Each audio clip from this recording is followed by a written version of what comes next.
നമസ്കാരം. നമസ്കാരം. ഇന്ന് ഞായറാഴ്ച ഇറങ്ങേണ്ടിയിരുന്ന ദേശാഭിമാനി പത്രത്തിൻ്റെ സൺഡേ സപ്ലിമെൻ്റ്, അതായത് വാരാന്ത പതിപ്പ് ഇറങ്ങിയിട്ടില്ല എന്നുള്ളതാണ് എടുത്തു പറയേണ്ട പ്രത്യേകത. ജൂലൈ 21 വരുമ്പോൾ കേരളത്തിലെ ഏറ്റവും ജനകീയനായ CPM-ൻ്റെ മുഖ്യമന്ത്രി എന്ന് വിശേഷിപ്പിക്കപ്പെട്ടിരുന്ന വിപ്ലവ സൂര്യൻ അല്ലെങ്കിൽ കമ്മ്യൂണിസ്റ്റ് പ്രസ്ഥാനത്തിൻ്റെ അമരക്കാരൻ എന്നൊക്കെ അറിയപ്പെട്ടിരുന്ന VS അച്യുതാനന്ദൻ്റെ 1ാം ചരമവാർഷികമാണ്. അപ്പോൾ അതോടനുബന്ധിച്ച് VS-ൻ്റെ പ്രസ് സെക്രട്ടറി ആയിരുന്ന KV സുധാകരൻ എന്ന് പറയുന്ന ഒരാൾ ദേശാഭിമാനിയിൽ ഇന്നും മുഴങ്ങുന്നു ആ കടലിരമ്പം എന്ന പേരിൽ ഒരു ലേഖനം തയ്യാറാക്കിയിട്ടുണ്ടായിരുന്നു, സചിത്ര ലേഖനം.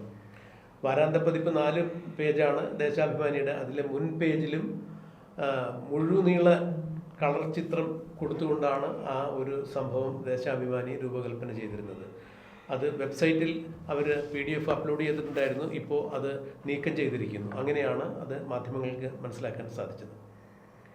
ഇതിൻ്റെ കാരണം ചൂണ്ടിക്കാണിക്കുമ്പോൾ ദേശാഭിമാനിയുടെ 4ാമത്തെ പേജിൽ, അതായത് മുൻ പേജിൽ ആദ്യത്തെ പേജിൽ വലിയ ചിത്രം, VS-ൻ്റെ ചിത്രവും അതുപോലെ തന്നെ മുഴങ്ങുന്നു ഇന്നും ആ കടലിരമ്പം എന്നുള്ള ലേഖനം കൊടുക്കുന്നതോടൊപ്പം പുറകിലെ പേജിൽ കള്ളൻ വിജയൻ, നടനഗ്രാമം, വെഞ്ഞാറമൂട് PO എന്നൊരു ലേഖനം കൂടി ഉണ്ടായിരുന്നു.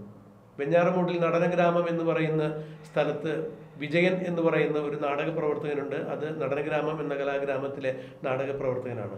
അദ്ദേഹം അഭിനയിച്ച ഒരു കഥാപാത്രത്തിൻ്റെ പേരിലാണ് ഇപ്പോഴും അദ്ദേഹം അറിയപ്പെടുന്നത്.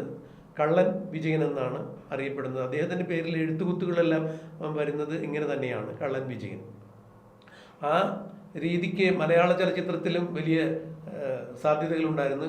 അതായത് മണിയംപിള്ള രാജുവിനെ അദ്ദേഹം അഭിനയിച്ച മണിയംപിള്ള എന്ന കഥാപാത്രത്തോട് ചേർത്താണ് നമ്മൾ അറിയപ്പെടുന്നത്. ഇടവേള ബാബു, അതുപോലെ ഭീമൻ രഘു, കൊടിയേറ്റം ഗോപി, ഇങ്ങനെയൊക്കെ നടന്മാരെ അറിയപ്പെടുന്നത് സ്വാഭാവികം തന്നെയാണ്.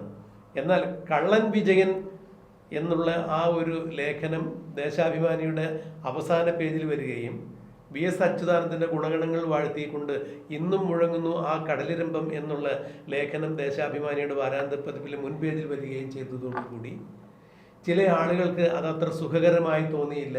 അങ്ങനെ ദേശാഭിമാനി പത്രം പ്രിന്റ് ചെയ്ത് വാരാന്തപ്പതിപ്പ് തന്നെ ഇന്ന് പുറത്തിറക്കിയില്ല. പ്രധാന പത്രത്തിൽ അവരൊരു തലക്കെട്ട് കൊടുത്തിരിക്കുന്നു, ചില സാങ്കേതിക കാരണങ്ങളാൽ വാരാന്തപ്പതിപ്പ് പ്രസിദ്ധീകരിക്കാൻ സാധിച്ചില്ല എന്നുള്ളത്.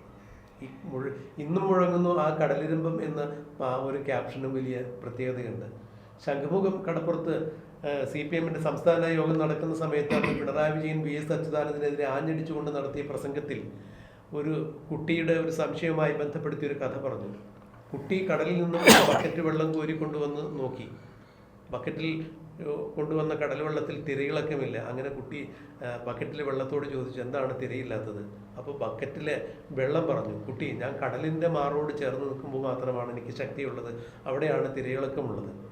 VS അച്യുതാനന്ദൻ എന്ന ആള് ബക്കറ്റിലെ വെള്ളം മാത്രമാണെന്നും CPM എന്ന കടലിനോട് ചേർന്ന് നിൽക്കുമ്പോഴാണ് അതിന് ശക്തി ഏറുന്നതും, അല്ലാതെ ഈ ജനസമ്മതി അതുകൊണ്ടുണ്ടായതാണ്, വ്യക്തിപരമായ രീതിയിലല്ല എന്ന് പിണറായി വിജയൻ VS അച്യുതാനന്ദനെ പരോക്ഷമായി കളിയാക്കുകയായിരുന്നു. അതിന് പകരം മറുപടി പറഞ്ഞത് VS 2 ദിവസം കഴിഞ്ഞ് തൃശ്ശൂരിൽ ഒരു സമ്മേളനത്തിൽ വെച്ചാണ്. ഗോർബച്ചോവിൻ്റെ കാലത്ത് റഷ്യയിലുണ്ടായ ചില മാറ്റങ്ങൾ, അന്ന് അവിടുത്തെ കടലെല്ലാം പറ്റിപ്പോയി. പിന്നീട് റഷ്യയിലെ കമ്മ്യൂണിസ്റ്റ് പ്രസ്ഥാനം തന്നെ ഇല്ലാതായി തീർന്നു. ഇപ്പോൾ കേരളത്തിലെ ഗോർബച്ചോവുമായി, അഭിനവ ഗോർബച്ചോവായി പിണറായി വിജയൻ മാറും എന്നാണ് അന്ന് VS അതുകൊണ്ട് ഉദ്ദേശിച്ചത്. ഇന്നിപ്പോൾ കാലം അത് തെളിയിച്ചു. കമ്മ്യൂണിസ്റ്റ് പ്രസ്ഥാനത്തിലെ കേരളത്തിലെ അന്തകൻ എന്ന രീതിയിൽ പിണറായി വിജയനെ കാലം വിശേഷിപ്പിക്കുന്ന അവസ്ഥയിലേക്ക് മാറുന്നു. എങ്ങനെയാണ് സാർ ഈ ഒരു അവസ്ഥാവിശേഷത്തെ സാർ വിശേഷിക്കുന്നത് നോക്കിക്കാണുന്നത്? കാരണം ക്രൈം പത്രം നമ്മൾ ചാനൽ തുടങ്ങുന്നതിന് മുമ്പ് അത് പ്രിന്റ് മീഡിയ തന്നെയായിരുന്നു. എനിക്ക് തോന്നുന്നു മലയാളത്തിൽ ഏറ്റവും കൂടുതൽ വിറ്റഴിഞ്ഞ ഒരു ആനുകാലിക പ്രസിദ്ധീകരണം എന്ന രീതിയിൽ ഏറ്റവും കൂടുതൽ പേരെടുത്ത ഒരു പ്രസിദ്ധീകരണം തന്നെയാണ് ക്രൈം. അവർ പ്രിന്റ് മീഡിയയുടെ അമരക്കാരനായിരുന്ന സാർ എങ്ങനെയാണ് അച്ചടിച്ചൊരു മാധ്യമം പ്രസിദ്ധീകരിക്കാതെ അത് കടലിൽ കെട്ടിത്താഴുന്ന അവസ്ഥയിലേക്ക് കാര്യങ്ങൾ കൊണ്ടുചെന്നെത്തുമ്പോൾ എന്താണ് സാർ ഇതിൽ നിന്ന് മനസ്സിലായത്? അതായത് പത്രപ്രവർത്തനം ആയാലും ശരി, അല്ലാതായാലും ശരി, പിണറായി വിജയനെ സംബന്ധിച്ചിടത്തോളം അദ്ദേഹത്തിനെതിരെ വരുന്ന ഏതെങ്കിലും ഒരു മൂളക്കം കേട്ടാൽ പോലും അദ്ദേഹത്തിന് അത് വലിയ അസഹിഷ്ണുതയാണ്. ആ അസഹിഷ്ണുതയുടെ പേരിലാണ്, അതിൻ്റെ ഭാഗമായിട്ടാണ് ഇന്ന് ഇറങ്ങേണ്ടിയിരുന്ന പത്രത്തിൻ്റെ വാരാന്ത്യം, ഇപ്പോൾ ദേശാഭിമാനി പത്രത്തിൻ്റെ വാരാന്ത്യം ഇപ്പോൾ ഇറക്കാതിരുന്നത് എന്നാണ് ദേശാഭിമാനിയിലെ എൻ്റെ ഒരു സുഹൃത്ത് വിളിച്ചു പറഞ്ഞത്. കള്ളൻ വിജയൻ എന്നുള്ള പേരുള്ള ആ ഒരു സംഭവവും അതേപോലെ തന്നെ VS അച്യുതാനന്ദൻ്റെ കാര്യത്തിൽ ഇരമ്പുന്ന കടലിനെ ഉപമിച്ചുകൊണ്ട് അതേപോലെയാണ് VS എന്ന് പറയുന്ന ഒരു സംഭവവുമായി ചേർത്ത് പിടിച്ചിട്ടുള്ള സംഭവവും പിണറായി വിജയന് ദഹിക്കുന്നതല്ല. അതുകൊണ്ട് തന്നെയാണ് അതിൻ്റെ പത്രം ഇന്ന് വാരാന്ത്യപ്പതിപ്പ് കൂടെ ഇറക്കാതിരുന്നത്. നാളെ ഇറക്കുമെന്നൊക്കെ പറയുന്നുണ്ട്. നാളെ ഏത് രൂപത്തിൽ ഏത് കോലത്തിൽ എന്തൊക്കെ വെട്ടിമാറ്റിയിട്ടാണ് ഇറക്കാമെന്ന് നമുക്കറിയില്ല. എന്തായാലും അതിൻ്റെ ഉത്തരവാദിത്തത്തോടു കൂടി ഇന്ന് സ്വരാജ് വന്ന് പറഞ്ഞിട്ട് നാളെ ഇറക്കുന്നുള്ളൂ. പക്ഷേ കിട്ടാവുന്ന പേരും ചീത്തപ്പേരെല്ലാം വന്നു കഴിഞ്ഞു. അതിൻ്റെ ഉള്ളിൽ പിണറായി വിജയൻ കളിച്ചതാണ് എന്ന് കൃത്യമായി ബോധ്യപ്പെട്ട് കഴിഞ്ഞു. അതായത് പത്രസ്വാതന്ത്ര്യത്തിൽ വിശ്വസിക്കാത്ത ഒരാളാണ് പിണറായി വിജയൻ. തൻ്റെ ഗവൺമെൻറ് കാലത്ത് ഗവൺമെൻറ്റിനെതിരെ ആരെങ്കിലും ഒരു വീഡിയോ ചെയ്താൽ അല്ലെങ്കിൽ വാർത്ത ചെയ്താൽ അവരെ വേട്ടയാടുന്ന സമീപനമായിരുന്നു ഉണ്ടായിരുന്നത്. എന്നെ ആയാലും ഷാജിസ്കറി ആയാലും KM ഷാജഹാനെ ആയാലും അത് അതുപോലെ സുമേഷ് മാർക്കോപ്പോളയാൽ അങ്ങനെ അങ്ങനെ നീണ്ട നിരയുണ്ട് അദ്ദേഹം വേട്ടയാടിയിട്ടുള്ള പത്രപ്രവർത്തകർ. അദ്ദേഹത്തിനെതിരെ ആരെങ്കിലും ശബ്ദിച്ചാൽ അത് അദ്ദേഹത്തിന് അതിൻ്റെ എന്താണ് പറഞ്ഞതെന്ന് മനസ്സിലാക്കി അതിൽ തിരുത്തേണ്ടത് തിരുത്തുക എന്നുള്ളത് പകരം അങ്ങനെ ചൂണ്ടിക്കാണിച്ച ആൾക്കാരെ ജയിലിലടയ്ക്കുകയും ഭീകരമായി മർദ്ദിക്കുകയും കൊല്ലുകയും ഒക്കെ ചെയ്യുന്ന സമീപനം പിണറായി വിജയൻ നിന്നല്ലേ തുടങ്ങിയതല്ല. ഇപ്പോൾ ഇവിടെ ഉണ്ടായിട്ടുള്ളൊരു സംഭവത്തിൽ വളരെ രസകരമായൊരു കാര്യമുണ്ട്. ഇന്ന് അദ്ദേഹം മരിച്ചതിൻ്റെ VS അച്യുതാനന്ദൻ മരിച്ചതിൻ്റെ ഒന്നാം ചരമദിനമാണ്. 21-ാം തീയതിയാണ് സാർ. ജൂലൈ 21-ാം തീയതി വരുമ്പോൾ അത് ചരമവാർഷികം. ഓക്കെ 21-ാം തീയതിയാണ് ചരമദിനം വരുന്നത്. എനിക്ക് പറയാനുള്ള ഒരു കാര്യം, ഞാനും VSഉം എങ്ങനെയാണ് കണക്ട് ചെയ്തിരിക്കുന്നത് എന്നുള്ള കാര്യം ആർക്കും അറിയില്ല. എല്ലാവരും അറിഞ്ഞിട്ടുള്ളത് ലാവ്ലിൻ കേസിൻ്റെ ഡോക്യുമെൻ്റ് ഈ ബാലാനന്ദനാണ് തന്നത് എന്നുള്ളതാണ്. ഈ ബാലാനന്ദൻ തന്നു എന്ന് പറയുന്നത് 100% സത്യമാണ്. എന്നെ എറണാകുളത്ത് ഒരു താടി വെച്ചുള്ള നേതാവിൻ്റെ വീട്ടിൽ വെച്ചിട്ടാണ് എനിക്ക് ഈ രേഖകളെല്ലാം കൈമാറുന്നത്. അതിൽ കമല ഇൻ്റർനാഷണൽ എക്സ്പോർട്ടിംഗ് കമ്പനിയും പിണറായി വിജയൻ്റെ ഭാര്യേൻ്റെ പേരിലുള്ള സിംഗപ്പൂരിലെ കമ്പനിയുടെ ഫുൾ ഡോക്യുമെൻ്റ് ഉണ്ടായിരുന്നു. അതിൽ പണ ഇടപാടുകളെ കാര്യങ്ങളും ഉണ്ടായിരുന്നു. അതേപോലെ ലാവ്ലിൻ കേസുമായി ബന്ധപ്പെട്ട് ഗൾഫിൽ അദ്ദേഹത്തിന് അനധികൃത നിക്ഷേപത്തിൻ്റെ രേഖകളും മുംബൈയിലെ ഒരു ബാങ്കിൽ 200 കോടിയോളം രൂപ വന്ന് കിടക്കുന്നതിൻ്റെ വിവരങ്ങളും അടക്കം ആണ് എൻ്റെ കൈവശം വന്നത്. ആ പണം പിന്നീട് കൃഷ്ണൻ നായർക്ക് കൈമാറി എന്നുള്ളതാണ് താൽക്കാലികമായിട്ട്. അതാണ് കൃഷ്ണൻ നായരുമായിട്ടുള്ള പിണറായി വിജയൻ്റെ ബന്ധം. ഏത് കൃഷ്ണൻ നായരെന്ന് ഞാൻ പ്രത്യേകം പറയുന്നില്ല. അപ്പം ഇവിടെ അങ്ങനെയുള്ള സംഭവത്തിൽ ആണ് ഞാൻ ലാവ്ലിൻ കേസ് 2005 ഫെബ്രുവരി 2 പ്രസിദ്ധീകരിക്കുന്നത്. പ്രസിദ്ധീകരിക്കുന്നതിന് മുമ്പോ പിമ്പോ ഞാൻ VS അച്യുതാനന്ദനെ കണ്ടിരുന്നില്ല എന്നുള്ളതാണ് സത്യം. എനിക്ക് VS അച്യുതാനന്ദനുമായി യാതൊരു ബന്ധവും ഉണ്ടായിരുന്നില്ല എന്നുള്ളതാണ് സത്യം. അതുവരെ അദ്ദേഹം നടത്തുന്ന പോരാട്ടങ്ങൾക്ക് ഞാൻ പിന്തുണ നൽകിയിരുന്നു. മാത്രമല്ല ഞങ്ങൾ പ്രസിദ്ധീകരിച്ച ഒരു ടാറ്റ കയ്യേറിയ മൂന്നാറിലെ കയ്യേറ്റത്തെക്കുറിച്ച് കാണാൻ വേണ്ടി അദ്ദേഹം മൂന്നാറിൽ വന്നിരുന്നു. അന്ന് ഷാജഹാനും ഉണ്ടായിരുന്നു അദ്ദേഹത്തിൻ്റെ സെക്രട്ടറി. PC ജോർജ് പറഞ്ഞിട്ടാണ് ഞാൻ അവിടെ എത്തിയത് ആ കയ്യേറ്റ ഭൂമി കാണാൻ വേണ്ടിയിട്ട്. അങ്ങനെ ഞങ്ങൾ എല്ലാവരും ആ മൂന്നാറിൽ അവിടെ എത്തി. അവിടെ ഹോട്ടലിൽ താമസിച്ച് എല്ലാവരും കൂടെ എന്നോട് PC ജോർജ് തന്ന റൂമിലാണ് താമസിച്ചത്. അപ്പം രാവിലെ ആകുമ്പോഴേക്ക് PC ജോർജ് ഓടി വന്ന് പറഞ്ഞു, നന്ദകുമാർ VS അച്യുതാനന്ദൻ പുറത്തേക്ക് ഇറങ്ങില്ല, കാരണം നന്ദകുമാറായിട്ട് ഒരു കേസിൽ അദ്ദേഹം ഏർപ്പെട്ട് നിൽക്കുന്നുണ്ട്. ആ സന്ദർഭത്തിൽ നന്ദകുമാറുമായിട്ടുള്ള കേസ് ഇരിക്കെ നന്ദകുമാറിൻ്റെ കൂടെ വന്ന് സ്ഥലമൊക്കെ കാണിക്കാമെന്ന് പറയുന്നത് അദ്ദേഹത്തിന് പ്രയാസമുള്ള കാര്യമാണ് എന്ന് പറഞ്ഞു. അപ്പം ഞാൻ പറഞ്ഞാൽ പ്രശ്നമില്ല, എൻ്റെ റിപ്പോർട്ടർമാർ വന്നോളും, അവർ പോയി കണ്ടോളും എന്ന് പറഞ്ഞിട്ട് ഞാനതൊന്ന് ഊരി. ഞാൻ പുറത്തേക്ക് പോകാൻ പോയില്ല. എൻ്റെ റിപ്പോർട്ടർമാർ എന്ത് ചെയ്തു, അത് കംപ്ലീറ്റ് കവർ ചെയ്തു. നല്ല ഹൈറ്റും വെയിറ്റുള്ള ആളുകളായിരുന്നു. മുഹമ്മദ് റിയാസ് ആയിരുന്നു ഒന്ന്, PA മുഹമ്മദ് റിയാസ്. അതായത് മുഹമ്മദ് റിയാസിൻ്റെ കോഴിക്കോടുള്ള സ്ഥാനാർത്ഥിത്വം പ്രഖ്യാപിച്ചപ്പോൾ ലോക്സഭാ ഇലക്ഷനിൽ തോൽപ്പിക്കാൻ വേണ്ടി അപർണായി നിർത്തിയ മുഹമ്മദ് റിയാസ് PA മിടുക്കനായ ഒരാളാണ്. പിന്നെ രണ്ടാമത് 3 പേരുണ്ടായിരുന്നു. കൃഷ്ണകുമാർ തിരുവനന്തപുരത്തു നിന്ന്, അതേപോലെ ഇവിടുന്ന് മൂവാറ്റുപുഴയിൽ നിന്നുള്ള ആളും കൂടെ നല്ല ഹൈറ്റും വെയിറ്റുള്ള 3 പേര്, പിന്നെ ഫോട്ടോഗ്രാഫറൊക്കെ ആയിട്ട് ഞാൻ അവർ കൂടെ പറഞ്ഞു വെച്ചു. VS പോകുന്ന സ്ഥലത്തൊക്കെ തന്നെ ഞങ്ങൾ എന്ത് ചെയ്തു, ഞങ്ങൾ ആ കവർ ചെയ്ത് അവിടുത്തെ റിപ്പോർട്ട് തയ്യാറാക്കിയ ആളും ഉണ്ടായിരുന്നു. അപ്പം ആ ആളടക്കം ഞങ്ങൾ കവർ ചെയ്ത് ഞങ്ങൾ ഫോട്ടോ എടുത്ത് വീഡിയോ എടുത്ത് അത് കംപ്ലീറ്റ് VS ഞങ്ങളുടെ കൂടെ യാത്ര ചെയ്യുന്നത് മാത്രമാണ് കാണുന്നത്. ആ ഭാഗത്ത് കയ്യേറിയ ഭൂമികളെല്ലാം കാണിക്കുന്ന ഫോട്ടോ അടക്കം ഞങ്ങൾ പിറ്റേ ദിവസത്തെ പത്രത്തിൽ തിരുവനന്തപുരത്ത് പ്രസിദ്ധീകരിച്ചു, ക്രൈമിൽ പ്രസിദ്ധീകരിച്ചു. ഇത് പിന്നീട് വലിയ പൊട്ടിത്തെറിയായി മാറി. ആർക്ക്? KM ഷാജി. നിങ്ങൾ എങ്ങനെയാണ് പ്രസിദ്ധീകരിക്കുക? VS അച്യുതാനന്ദൻ ക്രൈമിന് കൂടിയാവുന്നതെന്നൊക്കെ പറഞ്ഞിട്ട് നിങ്ങൾ എങ്ങനെ പ്രസിദ്ധീകരിക്കാമെന്ന് വെച്ചിട്ട് ആക്ഷേപമായി. അദ്ദേഹത്തോട് പറഞ്ഞത്, ഞങ്ങൾ എവിടെയാണ് വാർത്ത പ്രസിദ്ധീകരിക്കും, വാർത്ത ചെയ്തത് സത്യമാണോ മാത്രം നിങ്ങൾ നോക്കിയാൽ മതി, നിങ്ങൾ തടഞ്ഞാൽ ഞങ്ങൾക്കൊരു പുല്ലാണെന്ന് പറഞ്ഞിട്ട് മറുപടിയും പറഞ്ഞു. പിന്നെ മാസങ്ങളും കൊല്ലങ്ങളും കഴിഞ്ഞിട്ടാണ് ഈ പറയുന്ന ഷാജഹാനെ ഞാൻ PC ജോർജിൻ്റെ റൂമിൽ നിന്ന് കാണുന്നത്. പിന്നീടാണ് നല്ല ബന്ധമൊക്കെ ഉണ്ടാകുന്നത്. അതെന്താവട്ടെ. അപ്പം ഈ തന്ന റിപ്പോർട്ട് തന്ന ഈ ബാലാനന്ദൻ തന്ന റിപ്പോർട്ട് പ്രകാരം ഞാൻ ക്രൈം പ്രസിദ്ധീകരിച്ചു. ക്രൈം പ്രസിദ്ധീകരിച്ചപ്പോൾ കേരളം കണ്ട ഏറ്റവും വലിയ അഴിമതി വീരൻ പിണറായി വിജയൻ എസൻഷ്യൽ ലാവലിംഗ് കേസിൽ നടത്തിയ അഴിമതിയുടെ കഥ എന്ന് പറഞ്ഞിട്ട് പെരുങ്കള്ളനാണെന്നും കൊള്ളക്കാരനാണെന്നും മാഫിയ തലവനാണെന്ന് പറഞ്ഞിട്ടാണ് ഞാൻ ക്രൈം പ്രസിദ്ധീകരിച്ചത്. കേരളത്തിൽ ആദ്യമായിട്ടായിരിക്കും പിണറായി വിജയൻ ഇത്രയധികം ആക്ഷേപത്തോടു കൂടി പ്രസിദ്ധീകരിച്ചിട്ടുണ്ടാവുക. അത് പ്രസിദ്ധീകരിച്ചതോടുകൂടി വലിയ പ്രശ്നമായി. അവിടെ ഓഫീസ് പിന്നെ നമ്മുടെ മുഹമ്മദ് റിയാസിൻ്റെ നേതൃത്വത്തിൽ ഗുണ്ടകൾ കയ്യേറി, എന്നിട്ട് പെട്രോൾ ഒഴിച്ച് കത്തിച്ചു. അവിടെ നിന്ന് കമല ഇൻ്റർനാഷണൽ എക്സ്പോർട്ടിംഗ് കമ്പനീൻ്റെ അതേപോലെ ലാവലിൻ്റെയും ഒക്കെ രേഖകൾ മുഹമ്മദ് റിയാസ് കടത്തിക്കൊണ്ടുപോയി. അത് പിടിച്ചെടുക്കാൻ വേണ്ടിയിട്ടായിരുന്നു അദ്ദേഹം വന്നിരുന്നത്. പിണറായി വിജയൻ അതായിരുന്നു ഏൽപ്പിച്ചിരുന്നത്. മുഹമ്മദ് റിയാസ് അതിൻ്റെ പേരിൽ 25 ദിവസം ജയിലിൽ പോയി. എന്നെ കൊല്ലുമെന്നാണ് പറഞ്ഞെങ്കിൽ ഞാൻ കോഴിക്കോട് പോലീസ് സഹായത്തോടെ എത്തുകയും ഒറ്റയ്ക്ക് അവിടെ നിന്ന് എൻ്റെ കോളേജ് കാറിൽ ഞാൻ മടങ്ങിപ്പോയി എറണാകുളത്തിൽ പോരും ചെയ്തു. അങ്ങനെ അതിനെ നേരിട്ടതിന് ശേഷം ഞാൻ പിറ്റേ ദിവസം വന്ന് എറണാകുളത്ത് വന്ന് പത്രസമ്മേളനം വിളിച്ച് പിണറായി വിജയനെ വെല്ലുവിളിച്ചു.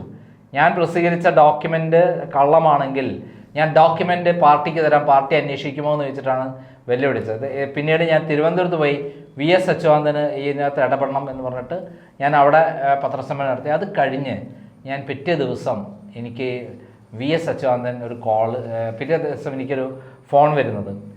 അതേ എന്നോട് പറഞ്ഞു, ഞാൻ VS ആണ്, നന്ദകുമാർ അല്ലേ, ക്രൈമിൻ്റെ പത്രാധിപരല്ലേ. ചുരുക്കം വീടുകളിൽ അദ്ദേഹത്തിൻ്റെ ഘനഗംഭീരമായ ശബ്ദമായിരുന്നു കേട്ടിരുന്നത്. അദ്ദേഹം എന്നോട് ചോദിച്ചു, ഈ ലാവ്ലിൻ കേസിൽ CBI അന്വേഷണം കൊടുക്കാൻ നന്ദകുമാറിന് തയ്യാറുണ്ടോ? ഇപ്പം ഞാൻ ഭയങ്കര അത്ഭുതത്തോടു കൂടിയിട്ട് VS വിളിക്കുന്ന എനിക്ക് അദ്ദേഹത്തോട് ഭയങ്കര ആരാധനയോടുകൂടി നടക്കുന്നൊരു സമയമാണ്. പിണറായി ആയിട്ട് ഫൈറ്റ് ചെയ്യുമ്പോൾ സത്യത്തിൽ ഞാൻ ചെയ്തതെല്ലാം ആർക്കാ ഗുണം കിട്ടുന്നത്? VS അച്യുതാനന്ദനാണ് കിട്ടുന്നത്. ഞാൻ പറഞ്ഞു, തീർച്ചയായിട്ടും എനിക്ക് താല്പര്യമുണ്ട്. കാരണം ഞാൻ പറഞ്ഞതെല്ലാം കള്ളമാണെന്നാണ് ദേശാഭിമാനിയും മാർക്സിസ്റ്റ് പാർട്ടിയും പറയുന്നത്. അതുകൊണ്ട് എനിക്കത് തെളിയിക്കാൻ ബാധ്യസ്ഥനായ ഒരാൾ ഞാൻ CBI അന്വേഷണത്തിന് കൊടുക്കാൻ തയ്യാറാണ്. അപ്പം എന്നോട് പറഞ്ഞു, അത് പറഞ്ഞപ്പോൾ തന്നെ ഞാൻ പറഞ്ഞു, എൻ്റെ കൈവശമുള്ള രേഖകളെല്ലാം കോഴിക്കോട് തട്ടിക്കൊണ്ടു പോവുകയോ മുഹമ്മദ് റിയാസ് തട്ടിക്കൊണ്ടു അല്ലെങ്കിൽ കത്തിക്കുകയോ ചെയ്തിട്ടുണ്ട്. അവൻ എൻ്റെ അടുത്ത് രേഖകളൊന്നുമില്ലല്ലോ എന്ന് ഞാൻ VSനോട് പറഞ്ഞു. അതൊന്നും പേടിക്കേണ്ട, രേഖകൾ അവിടെ എത്തും. നന്ദകുമാറായിട്ട് അടുത്ത ബന്ധമുള്ള ഒരാൾ അവിടെ എത്തിച്ചു തരും. മാത്രമല്ല അഡ്വക്കേറ്റ് ആരായിരിക്കും എന്ന് ചോദിച്ചു. ഞാൻ പറഞ്ഞു, എൻ്റെ അഡ്വക്കേറ്റ് രാംകുമാറാണ് എന്ന് പറഞ്ഞു. രാംകുമാർ കുഴപ്പമില്ല, രാജൻ കേസ് വാദിച്ച രാംകുമാർ അല്ലേ? അതെ. അപ്പം അദ്ദേഹം മതി അഡ്വക്കേറ്റ്, രേഖകളെല്ലാം ഞാൻ എത്തിച്ചോളാം എന്ന് പറഞ്ഞു. അദ്ദേഹം അത് ഒരു പൂർണ്ണ വിശ്വാസത്തിലെടുത്തുകൊണ്ടാണ് എന്നെ വിളിച്ചതെങ്കിൽ മനസ്സിലായി. അപ്പോൾ തന്നെ ഞാൻ എന്ത് ചെയ്തു, അങ്ങനെ അത് കഴിഞ്ഞു. പിറ്റേ ദിവസം, അതിൻ്റെ അടുത്ത ദിവസം അറിയില്ല, 2 ദിവസം അവിടെ അത് കഴിഞ്ഞ ഉടൻ തന്നെ എന്നെ PC ജോർജ് വിളിക്കുന്നു. PC ജോർജ് പറഞ്ഞു, എൻ്റെ അടുത്ത് ഡോക്യുമെൻ്റ് കളക്ട് ചെയ്യാനുള്ള കുറച്ച് അവകാശം വേണം, ഒരാഴ്ച സമയമെടുക്കും, ഡോക്യുമെൻ്റ് ആയിട്ട് ഞാൻ വരാമെന്ന് പറഞ്ഞു. ഒരാഴ്ചയല്ല 2 ആഴ്ച എടുത്തിട്ടുണ്ട്. പിന്നീട് 2 ആഴ്ച കഴിഞ്ഞ് അദ്ദേഹം ഒരു 3 ഫയലായിട്ട് എൻ്റെ ലാവ്ലിൻ കേസിൻ്റെ രേഖകൾ അദ്ദേഹം എത്തിച്ചു തന്നു. പക്ഷെ അതിൽ കമല ഇൻ്റർനാഷണൽ എക്സ്പോർട്ടിംഗ് കമ്പനിയിലേക്ക്, സിംഗപ്പൂരിലെ കമ്പനിയിലേക്ക്, ബാങ്കിലേക്ക് വന്ന 75 കോടി രൂപ പിണറായി വിജയൻ്റെ ഭാര്യയുടെ പേരിൽ അക്കൗണ്ടിലേക്ക് വന്ന എസൻഷ്യൽ ലാവലിന് അയച്ച, അതായത് മലബാർ ക്യാൻസർ സെൻ്ററിലേക്ക് വരേണ്ട പണം പിണറായി വിജയൻ്റെ ഭാര്യൻ്റെ പേരിലേക്ക് വന്നിരുന്നു. അതിൻ്റെ അടുത്ത് രേഖ ഉണ്ടായിരുന്നു, അത് റിയാസ് തട്ടിക്കൊണ്ടുപോയതാണ്. അപ്പം അതിൻ്റെ രേഖ VS എത്തിച്ചു തന്നില്ല. PT തോമസും ചില രേഖകൾ തന്നു. അങ്ങനെ ഞാൻ ലാവ്ലിൻ കേസ് ആ ഡോക്യുമെൻ്റ് എല്ലാം തന്നെ നേരെ നമ്മുടെ രാംകുമാറിനെ ഏൽപ്പിച്ചു. രാംകുമാർ അത് ഭംഗിയായി ഡ്രാഫ്റ്റ് ചെയ്ത് തരികയും സെപ്റ്റംബർ മാസത്തിൽ ഞാനത് ഫയൽ ചെയ്യുകയും ചെയ്തു. ആ ഫയൽ ചെയ്ത ശേഷം പിന്നീട് CBI അന്വേഷണത്തിന് ഹൈക്കോടതിയിൽ വരുന്ന സമയത്ത് തന്നെ ഗവൺമെൻറ് ഓട്ടോമാറ്റിക് ഡിക്ലെയർ ചെയ്തു, ഞാൻ അന്നത്തെ വൈദ്യുശക്തി മന്ത്രി ആര്യാട മുഹമ്മദിനോട് ഈ കേസിൻ്റെ കാര്യങ്ങൾ പറഞ്ഞു. ഇത് ഇൻ്റർനാഷണൽ ക്ലാരിഫിക്കേഷനുള്ള കേസായതുകൊണ്ട് CBI അന്വേഷണം മാത്രമേ നടക്കുള്ളൂ, വിജിലൻസിന് കാനഡയിൽ പോകാനൊന്നും കഴിയില്ല, അതുപോലെ സെൻട്രൽ ഗവൺമെൻറ്റിൻ്റെ അടുത്തൊക്കെ പോകാനുണ്ട്, ഇതിൽ പല കാര്യങ്ങൾ കേരളം വിട്ടിട്ടുള്ളതുണ്ട്, വിദേശത്തുണ്ട്, അതുകൊണ്ട് അതിന് കേരളത്തിലെ വിജിലൻസ് പറ്റില്ല. അന്നൊക്കെ വിജിലൻസ് അന്വേഷണം AK ആന്റണി പ്രഖ്യാപിച്ചിരുന്ന അന്വേഷണം പൂർത്തിയാക്കി റിപ്പോർട്ട് ഫയൽ ചെയ്തിരുന്നു. അതിലും പറഞ്ഞത് തുടർന്ന് ശരിയായ അന്വേഷണം നടത്തണമെന്നാണ് പറഞ്ഞത്, ഉന്നത തലത്തിൽ അന്വേഷണം നടത്തണമെന്നാണ് വിജിലൻസിലും പറഞ്ഞിരുന്നത്. അപ്പോൾ എന്തായാലും ശരി, ഈ സംഭവത്തിന് ശേഷം എനിക്ക് VS ഈ ഡോക്യുമെൻ്റ് എത്തിച്ചു തന്നു. അതോടൊപ്പം തന്നെ ഞാൻ രാംകുമാറിനെ ഏൽപ്പിച്ചു, അത് CBI അന്വേഷണത്തിന് കൊടുത്തു. അപ്പോഴാണ് ഉമ്മൻചാണ്ടി ഗവൺമെൻറ് കൊടുത്തത് വിജിലൻസ് അന്വേഷണം മതി എന്ന് പറഞ്ഞിട്ടാണ് കൊടുത്തത്. അതിനെതിരെ ഞാൻ ആര്യാട മുഹമ്മദിനെ കാണുന്നു. ആര്യാട മുഹമ്മദിനോട് കാര്യം പറഞ്ഞു, ഇത് ഇൻ്റർനാഷണൽ ക്ലാരിഫിക്കേഷനുള്ള കേസായതുകൊണ്ട് CBI വേണമെന്ന് പറയുന്ന കാര്യം അദ്ദേഹം സമ്മതിക്കുന്നു. അദ്ദേഹം ഉമ്മൻചാണ്ടിയായിട്ട് സംസാരിക്കുന്നു.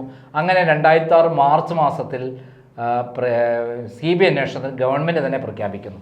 ആ സന്ദർഭത്തിലാണ് നമ്മുടെ ഇലക്ഷനും അതേ ദിവസം പ്രഖ്യാപിക്കുകയാണ്. ഇതോടുകൂടിയിട്ട് പിന്നീട് CBI അന്വേഷണത്തിൻ്റെ അതോടുകൂടി ഡിക്ലെയർ ചെയ്തില്ലെങ്കിൽ പിന്നെ ഹൈക്കോടതിയിൽ പോയി കണ്ടംപ്റ്റ് ഫയൽ ചെയ്യുന്നു. അതിനുശേഷം അങ്ങനെയാണ് CBI കണ്ടംപ്റ്റ് ഫയൽ ചെയ്ത കേസിലാണ് CBI അന്വേഷണം ഹൈക്കോടതി തന്നെ ഡിക്ലെയർ ചെയ്യുന്നത്. ജസ്റ്റിസ് ബാലി, ചീഫ് ജസ്റ്റിസ് ആയിരുന്ന ബാലിയാണ് ഡിക്ലെയർ ചെയ്യുന്നത്. അങ്ങനെ ഇരിക്കുമ്പോഴാണ് ആ കാലഘട്ടത്തിൽ പിണറായി വിജയനെതിരെയുള്ള ഈ ആരോപണം വന്നതോട് കൂടിയിട്ട് VS അച്യുതാനന്ദന് അതിനകത്ത് മുഖ്യമന്ത്രിയാവാനുള്ള സാഹചര്യം ഒരുങ്ങി. അങ്ങനെ 2006 അദ്ദേഹത്തിന് ആദ്യം ചാൻസ് കൊടുത്തിരുന്നില്ല. പിന്നീട് അദ്ദേഹത്തിന് ജനങ്ങൾ തെരുവിലേക്ക് ഇറങ്ങിയപ്പോൾ അദ്ദേഹത്തിന് സ്ഥാനാർത്ഥിത്വം കൊടുത്തു, അദ്ദേഹം ജയിച്ചു. അദ്ദേഹത്തിന് മുഖ്യമന്ത്രി ആക്കാതിരിക്കാൻ ശ്രമം നടന്നിരുന്നെങ്കിൽ അദ്ദേഹത്തിന് അവസാനം ലാവ്ലിൻ കേസ് ഉള്ളതുകൊണ്ടാണ് അദ്ദേഹത്തിന് മുഖ്യമന്ത്രിയാക്കാൻ കഴിഞ്ഞത്. അപ്പം മുഖ്യമന്ത്രി ആവാൻ കാരണം പിണറായി വിജയനെതിരെയുള്ള ലാവ്ലിൻ കേസ് അന്നപ്പോൾ ഈ വലിയ ഇഷ്യൂ ആയി കഴിഞ്ഞിരുന്നു. അപ്പോൾ അന്ന് മുതൽ അത് കഴിഞ്ഞ ശേഷം ഈ CBI അന്വേഷണം 2009 പ്രഖ്യാപിക്കുന്നത്, CBI കുറ്റപത്രം സമർപ്പിക്കുന്നത്. 2009 കുറ്റപത്രം സമർപ്പിച്ച് കഴിഞ്ഞ ഉടൻ തന്നെ DYSP അശോക് കുമാറിൻ്റെ നേതൃത്വത്തിലുള്ള ഒരു ടീമിനെയാണ് CBI നല്ല എഫിഷ്യൻ്റായ ടീമിനെയാണ് ഇതാക്കിയത്.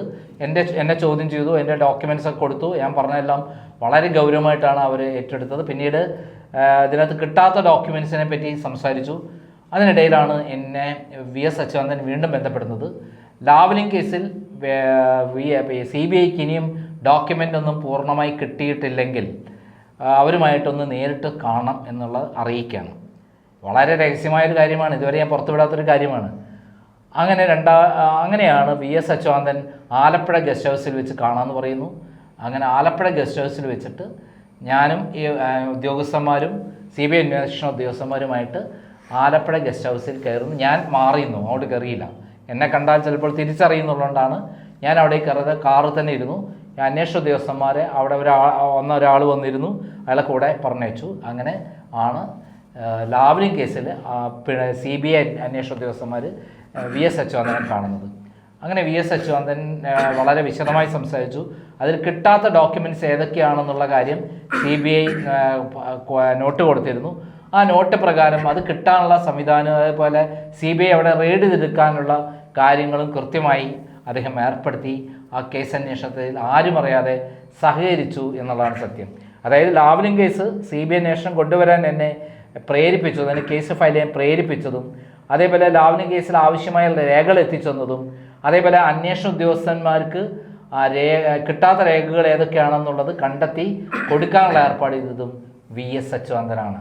അതായത് അഴിമതിയുടെ കാര്യത്തിൽ ആരായാലും ശരി യാതൊരു ഒരു അണുകിട വിടാതെ പോരാട്ടം നടത്തുന്ന ഒരാളാണ്. മാത്രമല്ല അദ്ദേഹം ആണ് കേസ് നടത്താൻ വേണ്ടി എല്ലാ ഹെൽപ്പും ചെയ്തെന്നത് ഉള്ള ഒരു സത്യം ഞാൻ പറഞ്ഞതാണ്. അന്നും പിണറായി വിജയനെ സംബന്ധിച്ചിടത്തോളം VS മുഴങ്ങുന്ന ഒരു കടലിരമ്പൻ തന്നെയായിരുന്നു. ഇപ്പോൾ അതുകൊണ്ട് തന്നെ വീണ്ടും VS ജീവിച്ചിരുന്ന VSനേക്കാൾ കൂടുതൽ അപകടകാരിയായി പിണറായി വിജയനെ ബാധിക്കുന്നത് മരണപ്പെട്ട VS ആണ് എന്ന് വേണ്ട ഇപ്പോൾ ഇതിൽ നിന്നൊക്കെ മനസ്സിലാക്കാൻ. ഇനി അതുമല്ല, വേറൊരു കാര്യം കൂടി പറയാം.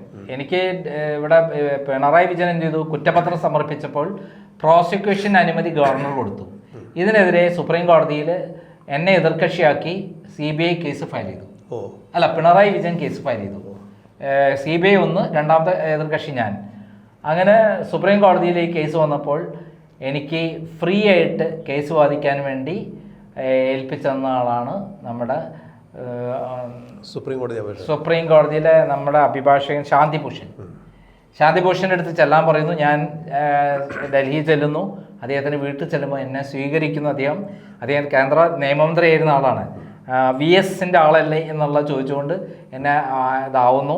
എന്നോട് എല്ലാ കാര്യങ്ങളും ചോദിച്ച് മനസ്സിലാക്കുന്നു. ഞാൻ വക്കാലത്ത് ഒപ്പിട്ട് കൊടുക്കുന്നു. അവിടെ ചെന്നപ്പം ഞാൻ പേയ്മെൻറ്റ് കാര്യം എന്നോട് വീരേന്ദ്രകുമാർ പറഞ്ഞു, പേയ്മെൻറ്റ് കാര്യം ചോദിക്കണം.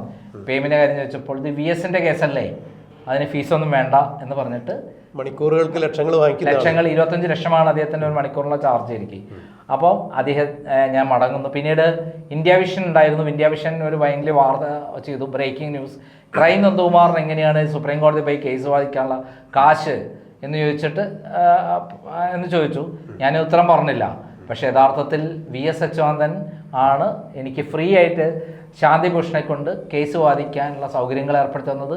അതിന് കാരണം കേരള ഗവൺമെൻറ്റിൻ്റെ അഭിഭാഷകനായിരുന്നു അദ്ദേഹം ഡൽഹിയിൽ സുപ്രീം കോടതിയിൽ വാദിക്കാൻ. അതിൻ്റെ ഭാഗമായിട്ട് വലിയ ഫീസൊക്കെ കൊടുത്തിട്ടുണ്ട്. അപ്പം എനിക്കിത് ഈ വഴിക്ക് എൻ്റെ ലാവ്ലിൻ കേസിൽ ഫ്രീ ആയി വാദിക്കാനും ശാന്തിഭൂഷൺ വന്നു. ആ പ്രോസിക്യൂഷൻ കേസ് ഉടനെ വിടുകയും ചെയ്തു. സുപ്രീം കോടതി എനിക്ക് അനുകൂലമായി വിധിച്ചു. ഉടൻ തന്നെ കേസ് പിന്നീട് അവർക്ക് അന്വേഷണത്തിന് അന്വേഷിക്കുകയും ചെയ്തു CBI. എന്നിട്ട് പിണറായി വിജയൻ പ്രതിയാണെന്നുള്ള കാര്യം ഇതാവുകയും ചെയ്തു. അതിന് വിചാരണ തുടങ്ങുന്നതിന് മുമ്പ് പിന്നീടാണ് ഡിസ്ചാർജ് പെറ്റീഷനെ കൊടുത്ത് വളഞ്ഞ വഴി കൂടെ അട്ടിമറിച്ചത്. ഇപ്പോൾ സുപ്രീം കോടതിയിൽ നിൽക്കുന്ന കേസ്.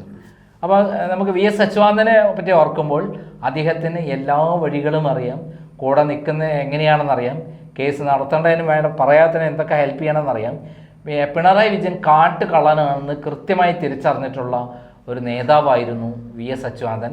VS അച്യുതാനന്ദൻ തൻ്റെ ജീവിതത്തിലുള്ള ഏറ്റവും വലിയ തെറ്റായ കാര്യം എന്ന് പറയുന്നത് ഒരു മുടിയനായ പുത്രരെ സംസ്ഥാന സെക്രട്ടറി ആക്കാൻ വേണ്ടി അദ്ദേഹം മുൻകൈ എടുത്തു എന്നുള്ളതാണ്. അവസാനം VSനെ അടക്കം വെട്ടിമാറ്റിയിട്ടാണ് പിണറായി വിജയൻ പാർട്ടിയെ കൈയടക്കിയതും ഭരണം കൈയടക്കിയതും. VS അച്യുതാനന്ദൻ ഭരിക്കുമ്പോൾ പോലും സത്യത്തിൽ പറഞ്ഞാൽ VSന് യാതൊരു അധികാരവും ഉണ്ടായിരുന്നില്ല. കോടിയേരി ബാലകൃഷ്ണനെ കൊണ്ട് ആഭ്യന്തരം കൈയടക്കി, എല്ലാ വകുപ്പുകളും പിണറായി വിജയൻ കൈയടക്കി. അവർ കെട്ടിയിട്ട മാതിരിയായിരുന്നു VS അച്യുതാനന്ദന് ഭരിക്കാൻ കഴിഞ്ഞത്. ഓഫീസിൽ നിന്ന് ഇന്നത്തെ പിണറായി വിജയൻ്റെ ധനകാര്യ വകുപ്പ് മന്ത്രിയായിരുന്നു KN ബാലഗോപാലായിരുന്നല്ലോ അവിടുന്ന് ഫയലുകളൊക്കെ പിണറായി വിജയൻ എത്തിച്ചുകൊണ്ടിരുന്നു. അതെ. അന്ന് VSൻ്റെ അടുത്ത് നിന്നിരുന്ന ആൾക്കാരൊക്കെ തന്നെ പിന്നെ ഷാജഹാനല്ല, KM ബാലഗോപാലിനെ പോലുള്ള ആൾക്കാർ ചതിയന്മാരായി അതിന് പിന്നിൽ നിന്ന് കുത്തി എന്നുള്ളത് സത്യമാണ് VSനെ. തീർച്ചയായും. അപ്പോൾ ഇവിടെ ഈ ജീവിച്ചിരുന്ന VSനേക്കാൾ അപകടകാരിയായി പിണറായി വിജയൻ്റെ ഉറക്കം കെടുത്തുന്ന ആളായി മാറുന്നു. അതുകൊണ്ട് തന്നെയാണ് ഇപ്പോൾ ഈ വീണ്ടും ആ കടലിരമ്പം മുഴങ്ങുന്നു, ഇന്നും ആ കടലിരമ്പം മുഴങ്ങുന്നു എന്നുള്ള ദേശാഭിമാനിയിൽ വന്ന ആ ലേഖനം, ആ പത്രം, അച്ചടിച്ച പത്രം തന്നെ വേണ്ടെന്ന് വയ്ക്കാൻ വേണ്ടി പിണറായി വിജയൻ തീരുമാനിക്കുന്നു, അല്ലെങ്കിൽ പിണറായി വിജയനോട് അടുത്ത സിൽബന്തികൾ തീരുമാനിക്കുന്നു. ദേശാഭിമാനിയുടെ റെസിഡന്റ് എഡിറ്ററായ സ്വരാജ് പറയുന്നത് അങ്ങനെയല്ല, ദേശാഭിമാനിയുടെ വാരാന്ത പതിപ്പ് അടിച്ചിട്ടുണ്ടായിരുന്നില്ല, അതുകൊണ്ടാണ് പ്രസിദ്ധീകരിക്കാൻ പറ്റാതിരുന്നത് എന്ന് പറയുന്നു. നോക്കൂ, ഈ ഇടതുപക്ഷ സർക്കാർ അധികാരത്തിൽ വന്നതിന് ശേഷം ഏറ്റവും കൂടുതൽ നേട്ടങ്ങൾ ഉണ്ടാക്കിയിട്ടുള്ള ദേശാഭിമാനി ദിനപത്രത്തിൽ തന്നെയാണ്. മുൻപ് എൻ്റെയൊക്കെ ചെറുപ്പത്തിൽ ആ പത്രം കൈകൊണ്ട് തൊടാൻ സാധിക്കില്ലായിരുന്നു, കാരണം വായിക്കാൻ പറ്റില്ല. മഞ്ഞ കളറാണ്, ന്യൂസ് പ്രിൻ്റ് മഞ്ഞ കളറാണ്, അതിൽ ചെറിയ ചെറിയ പേനിൻ്റെ അത്രയുള്ള അക്ഷരങ്ങളും വായിക്കാൻ പറ്റില്ല. പക്ഷേ അവർക്ക് ഭരണം കിട്ടിയതോടുകൂടി ആ പത്രത്തിൻ്റെ എല്ലാം കെട്ടും മട്ടും മാറ്റി നല്ല വില കൂടിയ ന്യൂസ് പ്രിൻ്റ് ലഭ്യമാക്കി, നല്ല അച്ചടി സാമഗ്രികളും പ്രസ് ഇൻസ്ട്രുമെൻസും ഒക്കെ അവർ മാറ്റി നല്ല രീതിയിൽ പ്രസ് തുടങ്ങി, നല്ല അച്ചടി തന്നെയാണ് അപ്പോൾ വായിക്കാൻ പറ്റുന്നുണ്ട്. അപ്പോൾ ഈ പത്രം, ദേശാഭിമാനി പത്രത്തിൻ്റെ വാരാന്ത പതിപ്പ് അടിക്കാത്തതുകൊണ്ടാണ് പ്രസിദ്ധീകരിക്കാത്തതെന്നാണ് സ്വരാജ് പറഞ്ഞ, എൻ്റെ റെസിഡൻസ് എഡിറ്ററാണ്. പക്ഷേ പി രാജീവ് പറഞ്ഞതാവട്ടെ എനിക്ക് ആ വിഷയം അറിയില്ല എന്നാണ്. ഈ സ്വരാജ് VS അച്യുതാനന്ദന് ക്യാപിറ്റൽ പണിഷ്മെൻറ്റ് ഏർപ്പാടാക്കണമെന്ന് പറഞ്ഞ ആൾ കൂടിയാണെന്നുള്ളത് നമ്മൾ മറക്കുന്നില്ല. സാർ, ഇവിടെ ഈ ജീവിച്ചിരുന്ന VS അച്യുതാനന്ദനേക്കാൾ കൂടുതൽ പിണറായി ഇപ്പോഴും ഈ VSൻ്റെ ലേഖനം വരെ ഭയപ്പെടുന്നു എന്നുള്ളതാണ്. പുറകിൽ കള്ളൻ വിജയൻ എന്നുള്ളൊരു ലേഖനം വന്നതിൻ്റെ പേരിലാണത് മാറ്റിയതെന്നുള്ള ചില കിംവദന്തികളൊക്കെ പരക്കുന്നുണ്ട്. അല്ല, അത് തന്നെയാണല്ലോ അദ്ദേഹത്തിൻ്റെ പ്രശ്നം. VS അച്യുതാനന്ദൻ കടലിരമ്പം വരുന്നതും അദ്ദേഹത്തിൻ്റെ പ്രശ്നമാണ്. കള്ളൻ വിജയൻ എന്ന് പറയുന്നതും കൃത്യമായി അദ്ദേഹത്തിൻ്റെ മനസ്സിൽ ആഞ്ഞു തറക്കുകയാണ്. അല്ലെങ്കിൽ തന്നെ എന്തെങ്കിലും ഒരു മൂളക്കം കേട്ടാൽ മതി അദ്ദേഹത്തിന് അസ്വസ്ഥതയാണ്. ഇതും കൂടെ കണ്ടാലോ, കള്ളം വിജയൻ എന്ന് കണ്ടാലോ അത് ഈ ഭ്രാന്തളകില്ലേ സാറ് ഇതിലിപ്പോൾ ഈ രാഹുൽ മാങ്കോട്ടത്തിൻ്റെ ഒരു പോസ്റ്റ് വന്നിട്ടുണ്ടായിരുന്നു. ഈ കള്ളൻ വിജയൻ എന്ന് പറഞ്ഞ ആരെങ്കിലും അവകാശപ്പെട്ട് വരികയാണെങ്കിൽ അത് പിണറായി വിജയൻ ആ പേറ്റന്റ് കൊടുക്കാൻ ഒരിക്കലും സമ്മതിക്കില്ല, അതാണ് അദ്ദേഹത്തെ അസ്വസ്ഥനാക്കുന്നതെന്ന് പറഞ്ഞിട്ട് രാഹുൽ മാങ്കോട്ടത്തിൻ്റെ ഒരു FB പോസ്റ്റ് 100% സത്യമാണ്. അദ്ദേഹത്തിന് അറിയാലോ അദ്ദേഹം കള്ളനാണെന്നുള്ളത്. അതുകൊണ്ടാണ് പിണറായി വിജയൻ അത് ഒരു ചെറിയ മൂളക്കം വരുമ്പോൾ പോലും അധികം അസ്വസ്ഥനാകുന്നത്. സാർ ഇവിടെ രസകരമായ മറ്റൊരു കാര്യം കൂടി കൂട്ടി വായിക്കേണ്ടിയിരിക്കുന്നു. നമ്മളിപ്പോൾ ഇത് കൺക്ലൂഡ് ചെയ്യുന്നുണ്ടും ആ കാര്യം കൂടി ഒന്ന് പറയട്ടെ. VS അച്യുതാനന്ദൻ്റെ മരണം കേരളത്തിലുണ്ടാക്കിയത് വലിയ വിപ്ലവ പ്രസ്ഥാനത്തിന് ഉണ്ടാക്കിയ വലിയൊരു തീരാത്ത നഷ്ടം തന്നെയായിരുന്നു. ഒരു മാസക്കാലത്തോളം VSൻ്റെ വാർത്തകൾ തന്നെയായിരുന്നു കേരളത്തിലെ മുഖ്യധാരാ മാധ്യമങ്ങളിലും നിറഞ്ഞു നിന്നത്. നമ്മൾ ഉൾപ്പെടെയുള്ള മാധ്യമങ്ങൾ ഇത് ചർച്ച ചെയ്തു. ഈ ചർച്ചയിൽ നിന്നെല്ലാം VSനെ ഒഴിവാക്കാൻ വേണ്ടിയിട്ട് അന്ന് വലിയൊരു തന്ത്രപൂർവമായൊരു സംഭവം കേരളത്തിൽ സൃഷ്ടിച്ചിരുന്നു. അത് ശ്രീലേഖ IPS ആണ് പിന്നീട് പറഞ്ഞ അവർ ജയിൽ DGP ആയിരുന്ന ഒരു ഉദ്യോഗസ്ഥ കൂടിയാണ്. ഗോവിന്ദച്ചാമി വിയ്യൂർ സെൻട്രൽ ജയിലിൽ നിന്ന് ചാടാൻ ഒരു കാരണവശാലും സാധിക്കില്ല. ഒരു 1.5 കയ്യനായിട്ടുള്ള ഒരാൾ എങ്ങനെയാണ് 18 അടി പൊക്കമുള്ള ജയിലിൻ്റെ മതിലൊക്കെ ചാടി പുറത്തു പോരുന്നത്, ജയിൽ കമ്പി മുറിച്ചു പോരുന്നത്? അപ്പോൾ അതിൻ്റെ പുറകിൽ കൃത്യമായൊരു പ്ലാനിങ് നടന്നിട്ടുണ്ട്. അത് ഭരണവർഗത്തിൻ്റെ ഒരു ഒത്താശയോട് കൂടിയാണ് ചാടിച്ചിരിക്കുന്നത്. അതിൻ്റെ കാരണം VS ഇങ്ങനെ മാധ്യമങ്ങളിൽ നിറഞ്ഞു നിൽക്കുന്നത് ഇല്ലാതാക്കണം. ഗോവിന്ദച്ചാമിയുടെ വാർത്ത എന്ന് പറയുമ്പോൾ സ്വാഭാവികമായിട്ടും VS മങ്ങിപ്പോകും. ഇത് ഇങ്ങനെ വരെ VSൻ്റെ ഖ്യാതി നശിപ്പിക്കാൻ ശ്രമിച്ച ആളുകളുണ്ടെന്ന് IPSകാരിയായ ശ്രീലേഖ, ജയിൽ DGP ആയിരുന്ന ശ്രീലേഖ തന്നെ ചൂണ്ടിക്കാണിക്കുമ്പോൾ ഇന്നും മുഴങ്ങുന്ന ആ കടലിരമ്പം എന്ന ലേഖനം വരുന്ന പത്രം വരെ, അച്ചടിച്ച പത്രം വരെ ക്യാൻസൽ ചെയ്യാൻ വേണ്ടി ഇവർ മടിക്കില്ല എന്നുള്ളത് ഉറപ്പാണ്. മാത്രമല്ല ഇതിൻ്റെ PDF വെബ്സൈറ്റിലുണ്ടായിരുന്ന ദേശാഭിമാനിയുടെ പിന്നീട് ഇത് വിവാദമായതോടെയാണ് അത് നീക്കം ചെയ്തിരിക്കുന്നു എന്നുള്ളതാണ്. അപ്പോൾ സംഭവം നടന്നതാണ് എന്ന് വേണം ഇതിൽ നിന്ന് മനസ്സിലാക്കാൻ. എന്തായാലും VS എന്നുള്ള പേര് പിണറായി വിജയൻ എന്നൊരു പേടി സ്വപ്നമാണ്. അദ്ദേഹം ജീവിച്ചിരുന്നതിനേക്കാൾ ഇപ്പോൾ അദ്ദേഹം മരിച്ചിട്ടും അദ്ദേഹത്തിന് ആ പേര് പേടി സ്വപ്നം തന്നെയാണ്.